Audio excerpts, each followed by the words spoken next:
Picture this, I'm a bag of dicks, pull me to your lips. I am sick, I'm a bunch of baby bear in a shit. Give me lip, I'ma send you to the yard. Get a stick, make a switch. I can end the conversation real quick. I am crap, I ain't lying. King of lying in this crap. I'm the shit, I will fall off in your brain.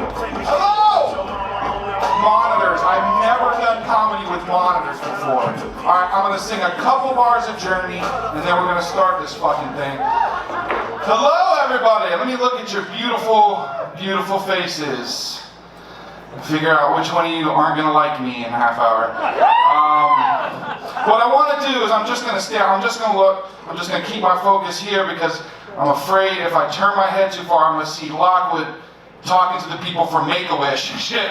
Because I saw Stanhope here, like, what? Look at him, he thinks he's a comedian. It's beautiful. I wanna mix it up a little bit, I thought what I'd do, maybe I'll find someone in the audience, I'll ask what you want to talk about.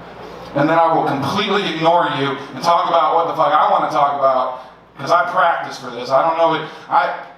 This could be my big moment. You know, I don't know who's here. This could be my big casting couch moment. You know what I mean? Like a conversation that starts about your future and ends up with you trying to power drink the taste of dick out of your mouth, like that. You know what I mean? Like it could be that night for me. I'm gonna drink a lot. You guys gonna drink a lot? This is gonna be a long night. I gotta deal with living in Elmwood Village, and I'm drowning in hipsters.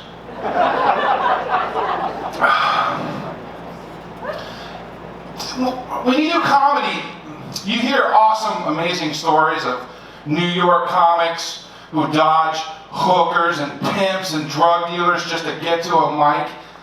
If I'm lucky, I dodge a dude on a unicycle trying to sell me environmentally safe mustache wax or some shit, you know what I mean? Just a dude in a trench coat asking me if I want a hot air balloon ride. It's not a good story.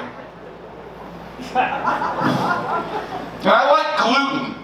I'll take all the gluten. I don't know what they're doing with it, but I'll fucking take it. I'll take giant, heaping bowls of gluten. I gotta walk past the damn, like health food market on my street, and I gotta listen to some girl going like, not only are our chickens free range, but they all have their own blog on a gender-neutral barn animal subreddit, and we taught all the chickens to roll their eyes anytime someone talks about a band you actually heard of. And then I just eat gluten in there, just gluten and just dripping off. It ruins their day. Could be better. I love all their inspirational Facebook posts, though. At least that keeps me going. This is what 40 years of YOLO looks like, in case you guys were wondering.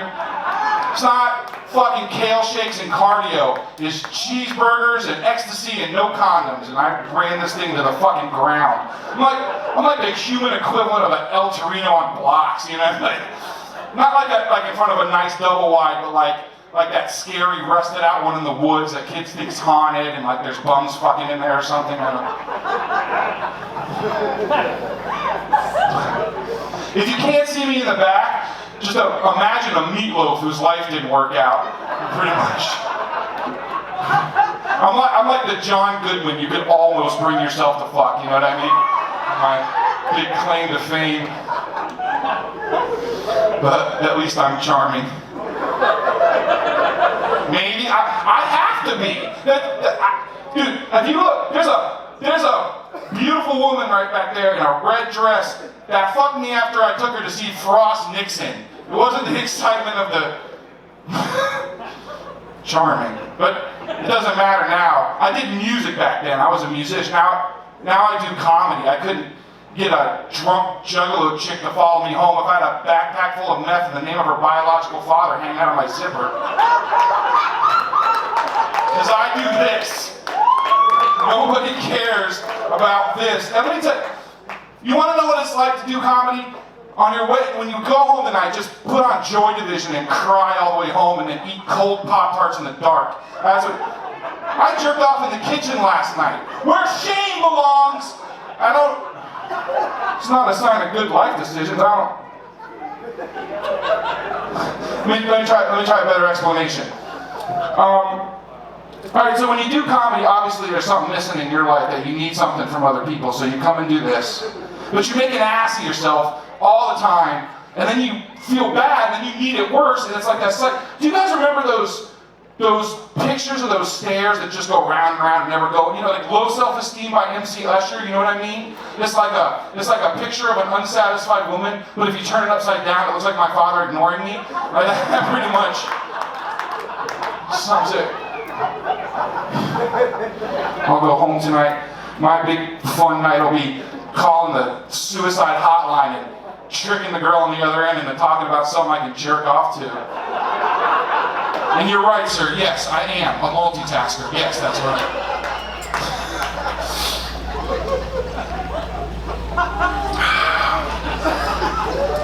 I have to be charming. You guys you're using my charm for foreplay right now. He's using me to soften her up so that maybe, hopefully, he can drill her amongst the fast food garbage in the back of the soon-to-be repossessed Chevy Cobalt. On my hard work, and I'm jerking off in the kitchen. Jesus Christ. What am I doing? I always sit the young, pretty people right up front and shit. You guys still like believe in shit? Like true love and democracy or whatever the fuck, some dumb thing? I look at pretty people when I do this all the time. Did you pretty people do me a favor and stay the fuck out of buffets? Can I have one thing? Can I have one little thing? You're ruining my one little thing. I wear a hoodie to the beach so I don't fuck up your thing. You don't have the common courtesy to eat your melon balls and shit. I'm trying to inject sour cream into like honey dip bacon wrapped shrimp or something. Shit, I need something. You see what I do with myself? This isn't going great. What are you, not making friends or anything? I don't believe in nothing. Well, that's a correction. I didn't used to until Donald Trump. Am I the only Trump guy in here? Really? I'm the only Trump guy? Guy has solutions. You know when I knew Trump was my guy? You know when I knew Trump has solutions? Do you remember when that baby got eaten by an alligator at Disney World? You guys remember that? Trump was on that shit. Trump said, hey, you just let that baby bring his gun in, none of this shit would have happened. Solutions. I'm not really a Trump guy. You guys should know I'm not really a Trump guy when I formed a complete sentence that should have gave it running right away.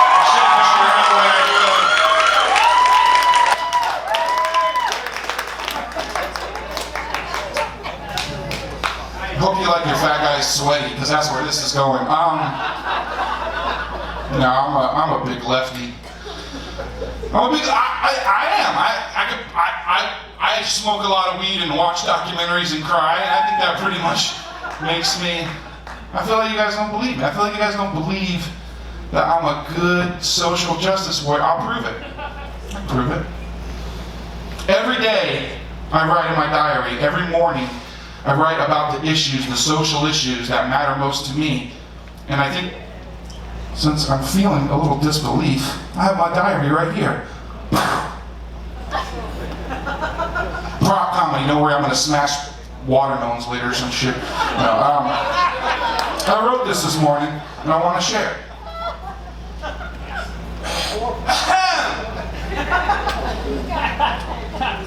I am filled with pride when I stand beside my gay friend. And I am filled with pride when I stand beside my lesbian friend. And I only imagine how much pride I would feel if one of them were black. It would be like twice as much pride, or maybe more than twice as much, because I'm pretty sure you get more points for black than for gay. I would be so very proud to stand beside my black lesbian friend, because black and female and gay is a huge score.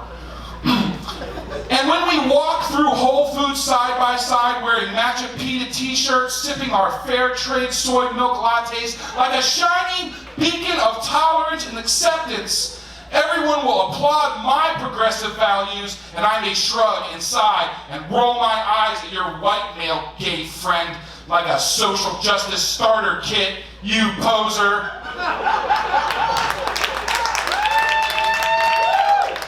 Did I mention my black lesbian friend is retarded? All right, we're done.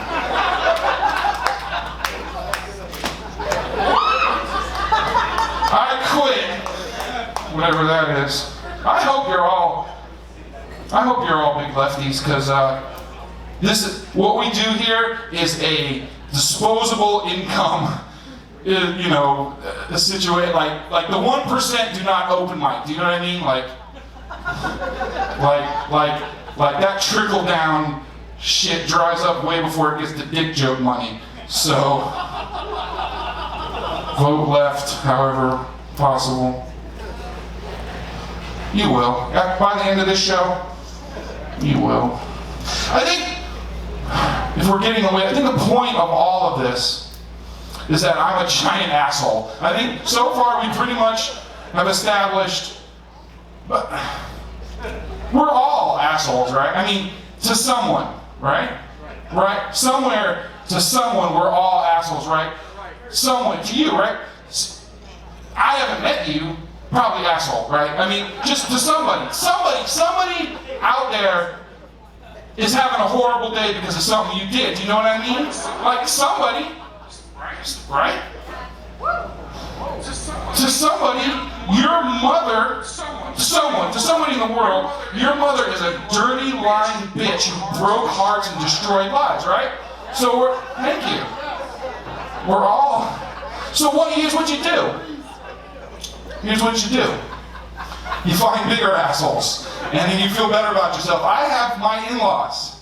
They're wonderful, racist, crazy, horrible. They're the kind, like honestly, like when I show up at a family gathering and one of them isn't there, I'm like, please be dead, please be dead. It's that bad. Like they're horrible people. But the thing about that is you sow what you reap in this world. You know what I mean? Like, it comes around. Like I have a stepdaughter. She's going to go to college soon. I just want her to meet anybody. Just somebody that'd be nice to her. I don't care where they come from, what they look like, what color. But she's got a cousin the same age, and her father, every day. You stay away from black guys. You better stay away. I tell you, if I ain't told you nothing, you stay away from them black guys. I guarantee you Amber spends her entire freshman year getting her pussy stretched out to trap house music, because that's how that works. You reap what you sow in this world. Somebody's giving me money to say that to you guys. It ain't all bad.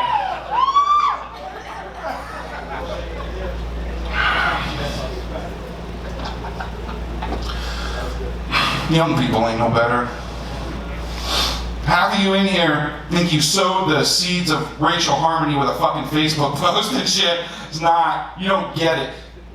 Like, Facebook is just this is my generation and then your generation. And my generation pumped Limp Bizkit and Hummers, and your generation fucks Missionary to Mumford and Sons. We don't understand the struggle, do you know what I mean?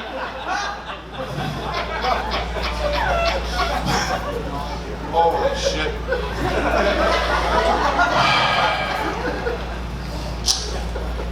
You know who does?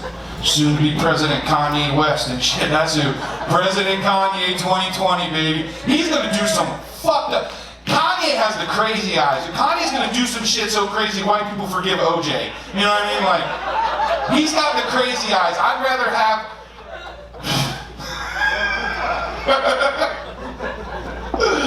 I'd let Casey Anthony drive my kids to Camp Sandusky before I let them spend a half hour with fucking Uncle Kanye. Crazy eyes. Fucking. But I like Kanye. I like Kanye because Kanye would back my plan for reparations. I know you all want to hear it because we got time. Alright, so here's my plan for reparations. It's a cultural appropriation tax. Just a stream of checks. Right? Well, first of all, you just shoot Macklemore in the back of the head. That's how you start. And then He's got to go. And you might say, hey, what about Eminem? He's got punchlines. We let him go. All right, so here's my plan. Here's my plan. Stream the checks. Cultural appropriation. So every time a white grandma posts a rap video on YouTube, every black person in America gets a check for $22. And every time a white kid is pumping Tupac in his car, but rolls up the window when a black guy walks by, check for $16. Every time a white dude in the NBA spots up behind the three-point line and waits for a black guy to throw him the ball for one more uncontested spot-up jump shot, every black person gets a check for $22 and Bill Cosby stays free for one more day. That's how that works. That's all. You knew there was something, right? He ain't innocent.